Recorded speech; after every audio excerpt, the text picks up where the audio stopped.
ఎంత వయ్యారంగా, ఎంత సౌందర్యంగా స్వామి శయనిస్తూ ఉంటాడు.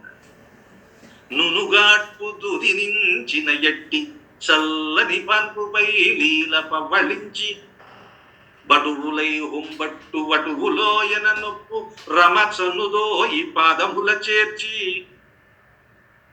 చెలువు దీపింప శిరము కిందట నొక్క కేలు తలాడగా కీలు కొల్పి.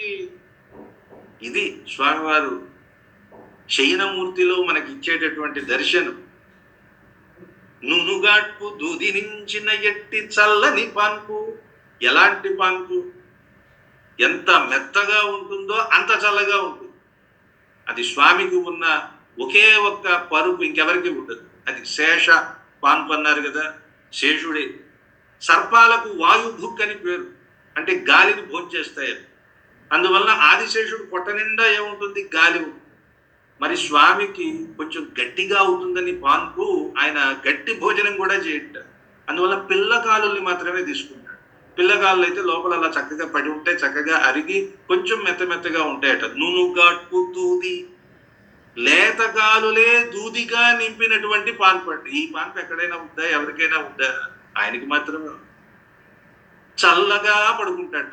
లీల పవ్వళించి తన 2 పాదాలను తీసుకుని వెళ్ళి లక్ష్మీదేవి ఒడిలో పెడతాడు.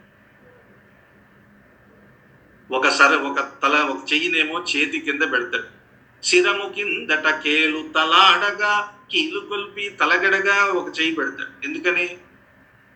ఎవరైనా వస్తే దర్శనం ఇవ్వడానికి అడు తిరిగి పడుకోవడం, సంపూర్ణమైనటువంటి దర్శనం ఇవ్వటం, తన ఆయుధాలన్నీ కూడా ప్రకాశించేలాగా కనిపించాలి. ఇంకో చెయ్యినేమో వయ్యారంగా నడుము మీద పెట్టి ఉంచుతాడు. ఇంకో 2 చేతుల్లో శంఖం చక్రం ధరిస్తాడు. ఇది స్వామి మూర్తి. అలా మెల్లగా పడుకున్నట్ట ఆయన్ని మనం ముందు స్తుతి చేద్దాం అంట. పరమన్ అడిపాడి. ఇక ఏమిటి నియమాలు? నెయ్యున్నోం పాలున్నోం నాట్కాలే నీరాడి. నెయ్యి ఉన్నోం పాలు ఉన్నోం. నెయ్యిని తినం, నేతితో చేసిన పదార్థాలు కూడా తినం. పాలని తినం, పాలతో చేసిన పదార్థాలు కూడా తినం. పాలతో చేసిన పదార్థాలు తినమంటే బాగానే ఉంది. పాలు తినమని ఎవరైనా అంటారా? అన్నం తిన్నాను, నీళ్లు తిన్నాను అంటే నవ్వుతారు. ఏమిటి మీకు భాష కూడా రాదా? అవును, రాదు. వాళ్ళకి తెలియదండి. అరియాద పిల్లైగళో అంటుంది గోదమ్మ. ఏమీ తెలియని, అభము శుభము తెలియని అమాయకపు పడుచులు వాళ్ళు. నెయ్యున్నోం పాలున్నోం. నేతిని ముట్టుకోం, పాలను కూడా ముట్టుకోం.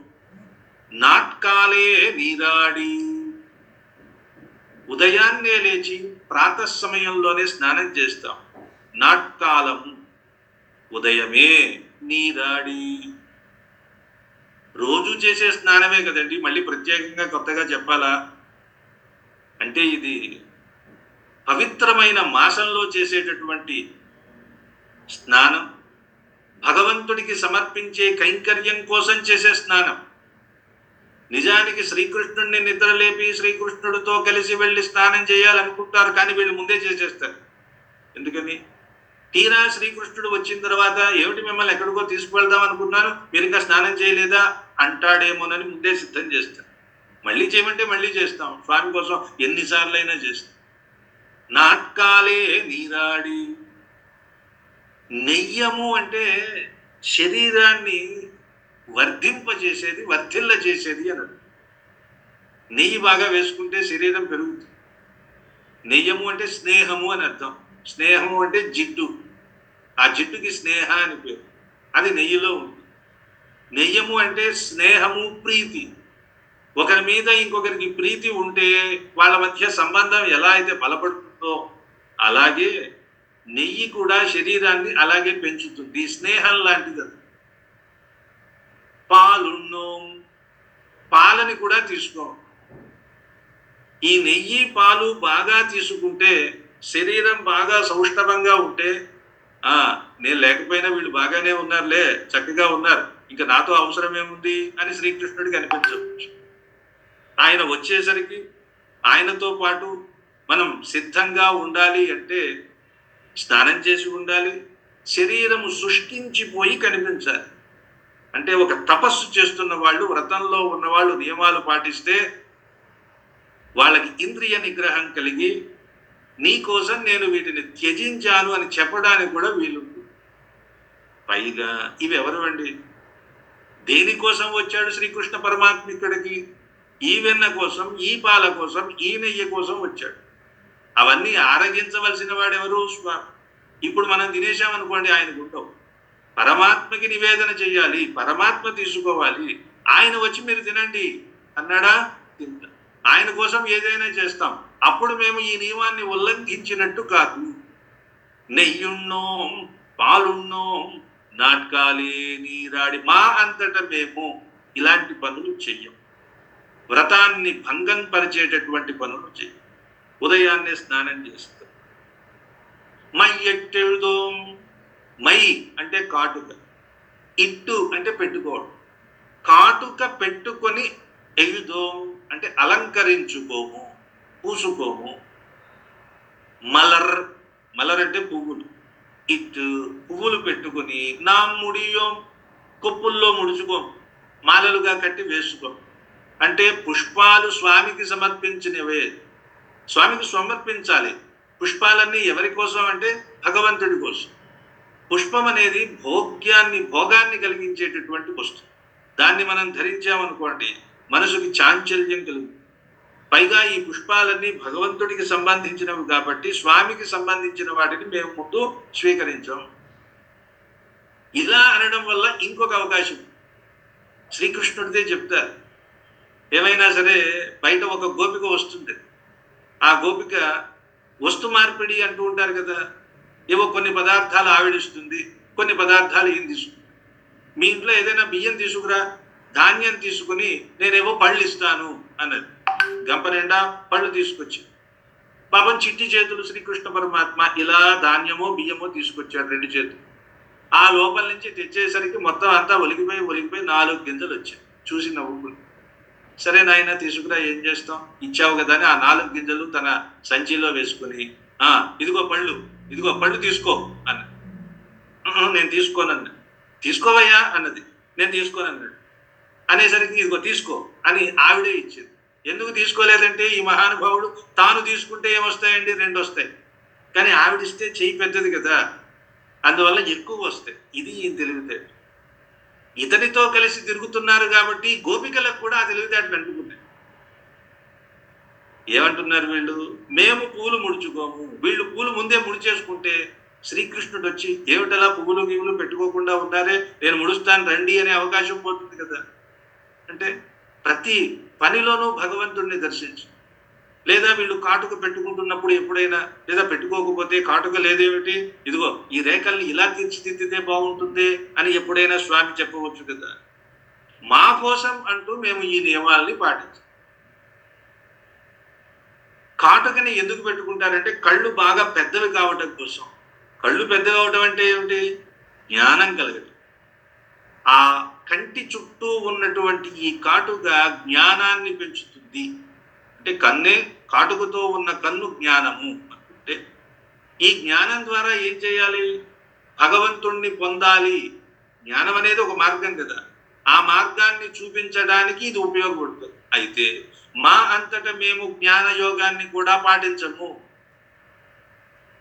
భక్తిని కూడా మా అంతటా మేము చూపించము. ఇదంతా భగవంతుడి అనుగ్రహం ఉంటే, కరుణ ఉంటే దానంతటా అది మనకి కలగవలసిందే తప్ప మేము ప్రయత్నం చేసి ఏ యోగాన్ని చెయ్యము. మా పని మేము చేస్తూ ఉంటాం, చేయకుండా ఉండకూడదు కాబట్టి అది కూడా భగవత్పరంగా చేస్తాం. ఈ సిద్ధాంతం తెలుసుకుంటే ఎవ్వరూ దేనికి భయపడవలసిన, బాధపడవలసిన అవసరం. కర్మయోగం కానీ, జ్ఞానయోగం కానీ, భక్తి యోగం కానీ మా బుద్ధితో మేము చెయ్యాలని సంకల్పించి చెయ్యము. అది పరమాత్మ అనుగ్రహం ఉంటే అది జరుగుతుంది, అది చేస్తాం. అంటే మేము చేశాము అంటే స్వతంత్రించామన్నట్టు లెక్క. ఆ స్వతంత్రత అనేది చేతనుడికి లేదు. ఇదే సిద్ధాంతం గుర్తుపెట్టుకోవాలి. పరతంత్రత ఉంది. ఆ పారతంత్ర్యాన్ని నిరంతరము పాటించాలి. మై ఎట్ ఎഴുదోం, మై ఇట్ ఎഴുదోం, మలరిట్టునా ముడియో. మలర్ అంటే పువ్వు, ఆ మలరే మొట్టమొదట ఆ పోయి అలర్ అయింది. అలర్ మేల్ మంగై అంటే అర్థం అది. అలర్ పువ్వు మీద, పువ్వు మేల్ అంటే మీద కూర్చున్నటువంటి మంగ. మంగ అంటే పెద్ద స్త్రీ అన్నట్టు. అలర్ మేల్ మంగై. అదే తర్వాత అలర్ మేల్ మంగై, అలమేల్ మంగై, అలమేల్ మంగై, అలివేల్ మంగై, అలివేల్ మంగై, ఇంకేదో అయిపోయింది మన భాష. మలర్ పువ్వుల్ని మేము ముడుచుకో. చెయ్యాదన చెయ్యో, చెయ్యకూడని పనులేవి చెయ్యము. ఇది చాలా ముఖ్యంగా అందరూ మనం ఏం చేస్తామంటే చెయ్యవలసినవి చెయ్యం, చెయ్యకూడనివి చేస్తూ. చెయ్యాదన చెయ్యో, చెయ్యి కదా చేస్తుంది కాబట్టి దాన్ని చెయ్యి అన్నారు. ఇది కూడా అంతే. ఏవైతే చెయ్యాదన చేయకూడని పనులో వాటిని చెయ్యమండి. తీక్కురలై చెన్రోదోం. కుర్రల్ అంటే మాట. తిరుక్కురల్ అని వేమన పద్యాలు లాంటివి తమిళంలో చదువుతూ ఉంటారే. కుర్రల్ అంటే మాట. తిరుక్కురల్ అన్నాడు. తిరు అంటే శ్రీ, కురల్ అంటే మాట. శ్రీ సూక్తులు అని అర్థం అంతే. ఇక్కడ తిరుక్కురల్ కాదు, కురల్. తీవ్రమైనటువంటి మాటలు అంటే చెడ్డ మాటలు, చాడీలు, నిందలు, ఒకరి మీద ఒకరు చెప్పుకోవటం, పరోక్షంగా చెప్పటం, ప్రత్యక్షంగా తిట్టడం. ఇదే కదా మానవ జీవితంలో ఉన్న పెద్ద దౌర్భాగ్యం. ఇదే. అయ్యా నన్ను కీర్తించండి, చేతులారంగ శివుని పూజింపడేని, నోరు నొవ్వంగ హరికీర్తి నుడవడేని. నోరు నొప్పెట్టేలాగా హరికీర్తి నుడవండిరా అని పరమాత్మ ఒక నాలుక ఇస్తే ఆ నాలుకని నానా రకాలుగా వాడేసి వాడిని తిట్టడానికి వీటిని తిట్టడానికి చేస్తూ ఉంటామే. అలాంటి పనులు చేయమండి ఈ వ్రతంలో. తీక్కురలై, తీవ్రమైన ఏ మాటల్ని కూడా సెన్రు ఓదోం, ఇతరుల దగ్గర మేము మాట్లాడము, చెప్పము. సాత్వికంగా ఉంటాము, మంచినే మాట్లాడతాము. ప్రియంగా మాట్లాడండి, పోయిందేముంది. వాంగ్మాధుర్యాత్ సర్వలోక ప్రియత్వం, వాక్పారుష్యాత్ సర్వలోక అప్రియత్వం. వాక్కు మధురంగా ఉంటే లోకమంతా మీకు ప్రియత్వంగా ఉంటుందట. లోకమంతా మిమ్మల్ని మెచ్చుకుంటుంది. లోకాన్ని వశం చేసుకునేవాడు ఎప్పుడు మధురంగా మాట్లాడతాడు, మాటని అదుపులో పెట్టు. అది సాధ్యం కాదు, కానీ ప్రయత్నం చేసి సాధనలోకి తెచ్చుకోవాలి. అది చిన్న విషయం కాదు, చెప్పడం అంత ఈ సులభం కాదు. వాక్పారుష్యాత్, మాట కఠినంగా ఉంటే సర్వలోక అప్రియత్వం, లోకమంతా నీకు చెడైపో, లోకమంతా నిన్ను ద్వేషిస్తుంది. దీనికి ఉదాహరణ ఏమిటంటే కోవాలోకే కోకిలే నోపకార, కోవాలోకే వాయసేనాపకార. అందరూ కోకిల అంటే చాలా మంచిదండి అంటారు. ఏమైనా కోకిల ఏమైనా మనకు ఆస్తులు రాసిచ్చేసిందా? మనకేమైనా ఉపయోగం పడిందా? ఏమీ లేదు. కాకి అనగానే దాన్ని తిడతారు. కాకి ఏమైనా మనకు అపకారం చేసిందా? కోకిల మనకి ఉపకారం చేసింది లేదు, కాకి మనకి అపకారం చేసింది లేదు. కానీ కోకిల అనగానే ఆహా ఎంత మధురంగా ఉంటుందని పొగుడుతాం. కాకి అనగానే కాకి తెగ అరుస్తూ ఉంటుంది అని ఈసడించుకుంటాం. ఇది చేసిన అపకారము లేదు పాపం, అది చేసిన ఉపకారము లేదు. ఎందుకు దానికి అంత గౌరవం? ఎందుకు దీనికి ఈసడింపు అంటే అది మధురంగా మాట్లాడుతుంది, ఇదేమో కాక అని అరుస్తుంది. మరి అలా అరుస్తారా, మధురంగా మాట్లాడతారా? మేము అలా అరవమండి. ఎవరి మీద నిందించం, ఇతరుల దగ్గర చాడీలు చెప్పం, పరనింద చేయము. ఇది అన్నిటికంటే దారుణమైన ఒక దుర్గుణం మానవులకి ఉండేది, వెంటాడి. ఇద్దరు వ్యక్తులు కూర్చున్నారు అంటే రెండు పనులు చేస్తారని చెప్తూ ఉంటారు. ఆత్మస్తుతి, పరనింద. అంటే తన గురించి తాను చెప్పుకోవటం, ఇతరులను తిట్టడం. అయితే తన గురించి చెప్పాలి, నేను అది చేశాను, ఇది చేశాను, అంత గొప్పవాణ్ణి, ఇంత గొప్పవాణ్ణి అని. లేకపోతే వాడిని తిట్టారు. ఇదే జరుగుతూ ఉంటుంది. ఇంకొకటి పరనింద అంటే పరమాత్మని నిందించడం. పరమాత్మని నిందించడం అంటే పరమాత్మ ఇచ్చిన వాక్కుతో పరమాత్మని స్తుతించకుండా అన్య వస్తువులను స్తుతించడం పరనింద కిందకే వస్తుంది. ఆత్మస్తుతి అంటే ఈ ఆత్మ పరమాత్మ కంటే తక్కువది కదండి. తక్కువ దాన్ని ఎక్కువది ఉండగా తక్కువ దాన్ని స్తుతిస్తే, ఒక వేదిక ఉంది, గొప్ప గొప్ప పండితుల్ని కింద కూర్చోబెట్టి అల్పుల్ని మీదకి ఎక్కించాం అనుకోండి, ఎలా ఉంటుంది? అలా ఉంటుంది. ఆత్మని స్థుతి చేయటం ఏమిటండి? చేస్తే పరమాత్మని స్థుతి చేయాలి. అందువల్ల ఆత్మస్థుతి చేస్తే పరుణ్ణి నిందించినట్టే. పైకి ఆత్మస్థుతి పరనింద మనం ఒక అర్థంలో వాడుతున్నా, ఇది వేదాంత పరంగా భగవద్ విషయంగా మనం చేస్తున్నటువంటి గొప్ప అపచారం కింద లెక్క. అందుకని చెప్తాం, మేమేం చేస్తాం? తీక్కురలై సెన్రు ఓదోం. తీవ్రమైన మాటల్ని మేము ఎవరి దగ్గర చెప్పమండి. అయ్యం పిచెயும் ఆందనయం కైకాట్టి. కైకాట్టి అంటే చెయ్యి చూపిస్తాం. కైకాట్టు అంటే చెయ్యి చూపించు. చెయ్యి చూపించడం ఏమిటండి? ఇప్పుడు మనం వేరే నుడికాలంలో చెయ్యి చూపించాడు అంటే ఏదో ఎగ్గొట్టాడనే అర్థంలో వాడతాం. అంటే మా దాన గుణం యొక్క గొప్పతనాన్ని మేము చూపిస్తాము. ఎలా చూపిస్తాం? ఆందనయం, ఎదుటివారు ఆనందించేలాగా మా శక్తి కొలది, ఉన్నదంతా మా శక్తి కొలది మేము ధారపోస్తాం. ఎవరికి? అయ్యము, ఎవరైతే యోగ్యులో, సన్మానించదగిన పెద్దలు కొంతమంది ఉంటారు, వాళ్ళని గుర్తించి వాళ్ళకి యోగ్యత పూర్వకంగా ఏం చేస్తాం? వాళ్ళని సన్మానిస్తాం, వాళ్ళకి దానాలు ధర్మాలు చేస్తాం. పిచ్చెయ్యం, బిచ్చగాళ్ళు ఉంటారు కొంతమంది. తెలుగులో బిచ్చ, తమిళంలో పిచ్చెయ్యం అన్నారు. అంటే మనల్ని ఆశ్రయించి ఉండేవాళ్ళు, సమాజం పోషించవలసిన వ్యక్తులు కొంతమంది ఉంటారు. సన్యాసులు కావచ్చు, లేదా బ్రహ్మచారులు కావచ్చు, సంచారం చేసేవాళ్ళు కావచ్చు, అతిథులు కావచ్చు, వాళ్ళందరూ ఉంటారే, వాళ్ళకి ఆనందాన్ని కలిగించేలాగా ఏం చేస్తాం? దానాలు చేస్తాం. వ్రతంలో అనుసంధానం చేస్తూ, వ్రతంతో పాటు చేయవలసి ఏదైనా ఒక యాగం చేసినా, వ్రతం చేసినా, పూజ చేసినా అందులో దానం చేయాలి. ఆ దానాలు పలు రకాలు అన్నారు. అందుకే అన్నదానం కూడా చేస్తూ, ఏదైనా ఒక కార్యక్రమంలో సమాప్తం అయ్యేటప్పుడు అన్నదానం చేయటం. అందుకే అయ్యం పిచ్చయం ఆందనయం కైకాట్టి ఉయుమారెన్ని ఉగందేలో రెంబావాయ్. ఇలా మేము ఒక జీవన విధానాన్ని మేము ఏర్పాటు చేసుకున్నాం. కాబట్టి మరి దీన్ని ఒకసారి జాగ్రత్తగా మీరు మళ్ళీ గమనించి తెలుసుకుని ఆనందించి మా వ్రతంలోకి మీరు రావలసినది అని నియమాల గురించి చెప్పుకుంటున్నారు. నియమాలు, మంచి చెడ్డలు అనేవి లోకంలో ఎప్పుడు స్థిరంగా ఉండవు. ఎందుకు అంటే ఆ మంచి ఆ చెడు ఆ వస్తువులో ఉండదు, నీ దృష్టిలో ఉంటుంది. ఒకే పదార్థం ఒకడికి బాగా ప్రీతిని కలిగిస్తుంది, ఒకడికి దుఃఖాన్ని కలిగిస్తుంది. ధనం ఉంది, అది ఉన్నా దుఃఖమే లేకపోయినా దుఃఖమే.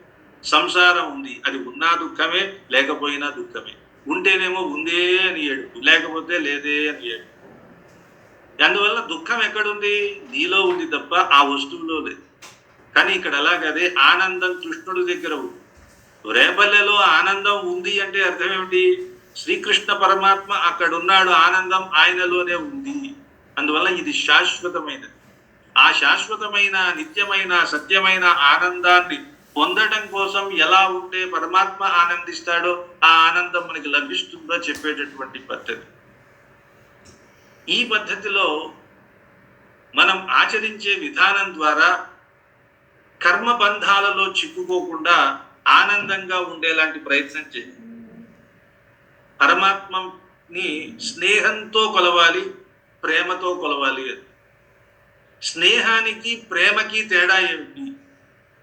ప్రేమ అంటే పరమాత్మ లేకపోతే నేను లేను, ఉన్నంతకాలం ఆయనతోనే ఉండాలి, ఆ తత్వంతోనే ఉండాలి అని తెలుసుకుని ఆ తత్వం కోసం వెంపర్లాడటం, ఆ తత్వం కోసం కృషి చేయటం, శరణాగతి చేయటం, ఇదంతా ప్రేమ.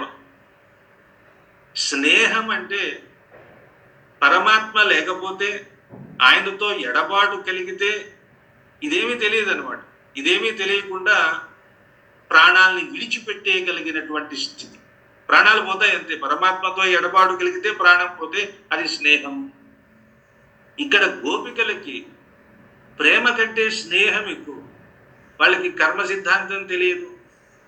చేసే పని, ప్రతి పని ఎవరికి వెళ్ళాలి అంటే పరమాత్మకి వెళ్ళాలి. పాపం వస్తుందా? పుణ్యం వస్తుందా, ఏం జరుగుతుంది అనే విషయం తెలియదు. అందుకే రజం గొప్పదా వ్రజం గొప్పదా అన్న. వ్రజం గొప్పదా రజం గొప్పదా అని ఒక ప్రశ్న. రజము అంటే ధూళి, వ్రజము అంటే నందవ్రజం. నందవ్రజంలో ఉన్న రజం గొప్పదండి అన్నారు. ఎందుకని అక్కడ ఇదిగో ఇలాంటి గోపికల పాద ధూళి అంతటా వ్యాపించి ఉంటుంది కదా, ఆ ధూళి చాలా గొప్పది. శ్రీకృష్ణ పరమాత్మ రకరకాలైనటువంటి నాటకాలు ఆడుతూ ఉంటాడు కదా, ఎవరి భక్తి ఎలాంటిదో తేల్చేస్తూ ఉంటాడు ఒక్క మాటలో ఆయన. ఒకసారి నారద మహర్షి వచ్చాడు. నారద, నాకు తలనొప్పిగా ఉందయ్యా, స్వామి ఏం చేయమంటారు చెప్పండి, ఏం మందు వేయాలి? ఏం లేదు, ఎవరైనా నాకు గొప్ప భక్తులైన వాళ్ళని చూసి వాళ్ళ పాద ధూళి తెచ్చి నా నుదిటికి రాస్తే నా తలనొప్పి పోతుంది అని. నువ్వు నా భక్తుడివే కదా, ఏది నీ పాద ధూళి ఇవ్వు అన్నాడు. అమ్మో అమ్మో స్వామి అని వెనక్కి పరిగెత్తాడు. నా పాద ధూళి నీ శిరస్సుకు తగిలిస్తే ఇంకేమైనా ఉందా, నాకెంత పాపం వస్తుందో ఇవ్వనన్నాడు. ఇవ్వనన్నాడు కానీ మరి పరమాత్మ తలనొప్పి తగ్గాలి కదా, అందుకని ఏం చేశాట, నేరుగా వెళ్ళాడు. ఎక్కడికి వెళ్ళాడు? నందవ్రజంలోకి వచ్చాడు. బయటకు వచ్చాడు. నందుడు వచ్చాడు. నంద, మీ అబ్బాయికి తలనొప్పిగా ఉంది, ఏది కాస్త నీ పాద రజం ఇస్తావా? నేను ఇవ్వను. ఇలా అందరూ ఇవ్వము ఇవ్వము అంటే నందవ్రజంలో బృందావనంలోకి వస్తే గోపికలందరూ వచ్చేసారు తెచ్చుకుంటారు. ఏమిటి ఏమిటి అంటే ఇదే చెప్పారు. శ్రీకృష్ణ పరమాత్మకి తలనొప్పి వచ్చింది, ఏం చేయాలి? పాద ధూళి కావాలట భక్తుల్ని. అంటే మిగిలిన వాళ్ళు ఎవరికి మేము భక్తులమనే నమ్మకం లేదు, ఒకటి.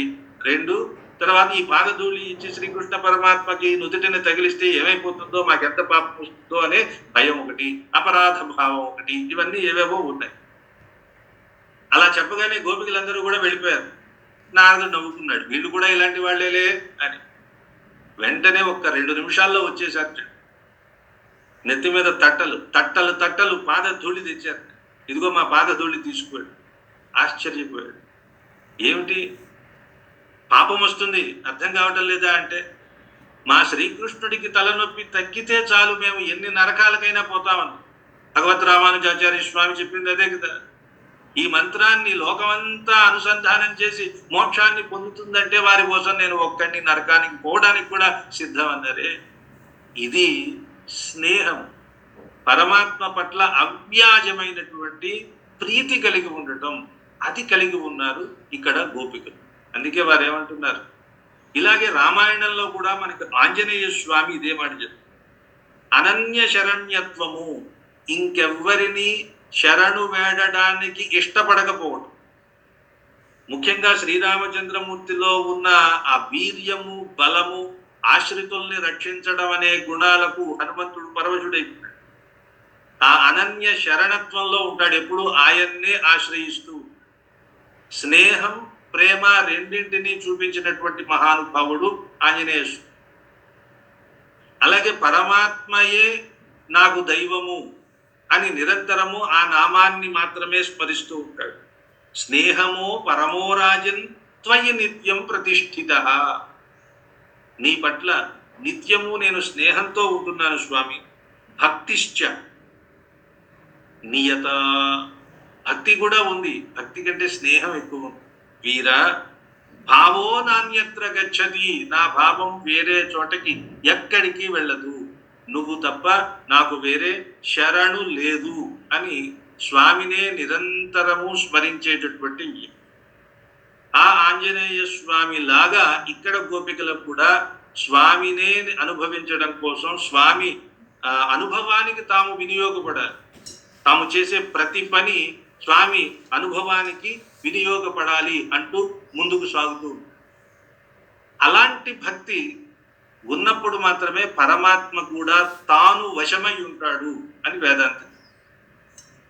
లోకంలో పూర్తి స్వతంత్రుడు స్వామి, ఆయన ఏదనుకుంటే అది చేయగలడు, అదే ఐశ్వర్యం. నియామక ఒకటి జరుగుతూ ఉంటే దాన్ని తప్పించి ఇంకొక వైపు మార్చగలిగిన శక్తి ఎవరికి ఉంటుందో ఆయనకి ఈశ్వరుడని పేరు. ఈశ్వర శబ్దానికి అర్థం అది. అటువంటి ఈశ్వరుడు సర్వేశ్వరుడు, పరమేశ్వరుడు అంటే సమస్తమైన ప్రాణాలకు అధిపతి అయిన వాడు మాత్రమే స్వతంత్రుడు, స్వాతంత్ర్యం కలిగిన వాడు. మిగిలిన వాళ్ళంతా పరతంత్రులే, పారతంత్రి. ఈ పారతంత్ర్యాన్ని ఆయనకు చూపించాలి. నేను నీకు సంబంధించిన వాడిని, నువ్వే పురుషుడివయ్యా, నువ్వు పురుషోత్తముడివి, నీకు సమర్పింపబడే స్త్రీని నేను అని జీవాత్మలో స్త్రీ అనే ఒక లక్షణం ఉంది. దీంతో పాటు ఇదిగో ఇక్కడ గోపికలకు ఉన్నట్లుగా అమాయకత్వం ఉండాలి, గొల్లతనం ఉండాలి. అంటే ఏమీ తెలియకపోవడం, ఆ తెలియకపోవడంలో అపచారాలు చేసినా స్వామి పట్టించుకోడు. ఎంత ఆతృత ఉండాలంటే పరమాత్మకి సంబంధించిన కైంకర్యంలో మేము కూడా భాగస్వామ్యం కావాలని గోపికలు చూపించారు. తహతహలాడిపోతున్నారు. అందులో ఎవరు ఏం చెప్తున్నారో వినే పరిస్థితుల్లో కూడా లేరు. అందుకని నియమాలు చెప్పడం. ఎందుకంటే ఈ ఆనందం ఎక్కువైపోతే ఏం చేస్తారు, ఇంకా చాలే అనుకునే స్థితి వచ్చేస్తుంది. అది ఉండకూడదు. మళ్ళీ ఆకలి కొన్న క్రేపులు రయంబున, ఆకలితో ఉన్న దూడలు ఒకసారి గమనించారు. తల్లి పొదుగు కోసం చూస్తూ చూస్తూ ఉంటుంది లేక దూడ. ఎంత అమాయకంగా ఉంటుంది. ఒక్కసారి తాడు తీస్తే ఎలా చెంగున దూకుతుందో ఈ జీవుడు, భక్తుడు అన్నవాడు పరమాత్మని దర్శించాలి, సంకీర్తన చెయ్యాలి అని ఉండాలి. వేసిన ఉపమానాలు చూడు. ఆకలి కొన్న క్రేపులు రయంబున, ఈకలురాని పక్షులుంది కొని తల్లికిన్. ఇంకా రెక్కల్లో ఈకలు పూర్తిగా రానటువంటి పక్షులు కూట్లో ఉంటాయి. పొద్దున్నే తల్లి ఆహారాన్ని పొందడం కోసం, ఆహారాన్ని సంపాదించడం కోసం వెళ్తుంది. ఆ తల్లి కోసం ఈ పిల్ల పక్షులు ఎలా ఎదురు చూస్తూ ఉంటాయో, శ్రీకృష్ణుడు ఎప్పుడొస్తాడని ఈ గోపికలు అలా ఎదురు చూస్తూ, ఆయన కోసమే అన్ని పనులు చేస్తున్నారు, ఆయన కోసమే కొన్ని పనులు మానేస్తున్నారు. భగవంతుడికి భోగ్యంగా ఉండే పనుల్ని చేస్తున్నారు, భోగ్యంగా లేని వాటిని విడిచిపెడుతున్నారు. ఈకలు రాని పక్షులున్ ఢీకొని తల్లికిన్, మరి విదేశగతుండకు భర్తకు అంగజవ్యాకుల చిత్తయైన జవరాలు. 3 లక్షణాలు ఇప్పటి వరకు చెప్పుకున్న 2 పాసురాలలో వచ్చినటువంటి జీవ పరమాత్మల మధ్య ఉన్న సంబంధం. ఒకటి వాత్సల్య బంధం, ఆవుకి దూడకి మధ్య ఉన్న బంధం. వాత్సల్యము, వత్స లాతి గృహ్ణాతి ఇది వాత్సల్య అన్న. ఆవు దూడ మీద చూపించేటటువంటి ప్రేమ, అది పుట్టిన తర్వాత దాని చుట్టూ ఉన్నటువంటి మావుని కూడా తన నోటితోనే శుభ్రం చేస్తుందట. దానికి వాత్సల్యం అని పేరు పెట్టారు. ఏది పడితే అది, దేనికి పడితే దానికి వాత్సల్యాన్ని చెప్పకూడదు. పరమాత్మ జీవాత్మల మీద చూపించేది మాత్రమే వాత్సల్యం, మిగిలినవన్నీ వాత్సల్యాలు కాదు, వ్యాపారాలు. అది మొట్టమొదటి. ఇక స్వామిత్వ, స్వామి స్వస్వామి సంబంధం అన్న. అంటే ఆయన యజమాని, మేము ఆశ్రయించి ఉన్నవాళ్ళం. ఈ పక్షులు తల్లి రాక కోసం ఎదురు. ఆ తల్లికి స్వామిత్వం, వీటిని పోషించాలన్నా, వీటిని బతికించాలన్నా, చంపేయాలన్నా దాందే బాధ్యత. కొన్ని ఉన్నాయి కదా, తాము పెట్టిన గుడ్లనే తాము తినేస్తూ ఉంటాయి, తమ పిల్లల్ని చంపేసేవి కూడా ఉంటాయి. స్వామిత్వం ఉంది కాబట్టి అలా చేస్తుంటాయి. ఈ లక్షణంతో మనం ఎదురు చూడాలి స్వామి. విదేశగతుండగు భర్త కంగజవ్యాకుల చిత్తయైన జవరాలును. భర్త విదేశాలకు వెళ్ళినప్పుడు మన్మథార్తయై భర్త కోసం ఎదురు చూసే భార్య. ఇది పతి పత్ని సంబంధము, భగవంతుడికి భక్తికి ఉండవలసినటువంటి స్థితి. ఇలాంటి సందర్భాలలో ఒక ఆవు కోసం దూడ ఎలా తత్తరపాటు పడుతుందో, తల్లి పక్షి కోసం పిల్ల పక్షులు ఎలా రాని రెక్కల్ని రెపెరపలాడుకుంటూ ఎదురు చూస్తూ ఉంటాయో, అలాగే ఊరు వెళ్ళినటువంటి, విదేశాలకు వెళ్ళిన భర్త రాక కోసం మన్మథార్త అయిన భార్య ఎలా తత్తరపడిపోతూ ఉంటుందో, అలా ఓ శ్రీకృష్ణ నిన్ను చూడగానే మాకు కలుగుతుందయ్యా అని చెప్పే లక్షణాలు కలిగిన వాళ్ళు ఈ గోపి. తత్తరమందు భంగివో శ్రీకర పంకజాక్ష నిన్ను చేరగ నామది కోరెడుంగదే. నిన్ను చేరాలని నా మనసు ఊవిళ్ళూడుతోంది స్వామి అని మనం ప్రార్థన చేయాలి, సరిగ్గా ఇక్కడ గోపికలు చేస్తున్నట్లుగా. అలాంటి ఈ పాసురాన్ని ఒక్కసారి మనం అనుసంధానం చేసుకుని ఈనాటి ప్రవచనాన్ని సుసంపన్నం చేసుకుందాం. నేను చెబుతాను, నాతో పాటు ఎవరైనా ఒకరు చెప్పండి.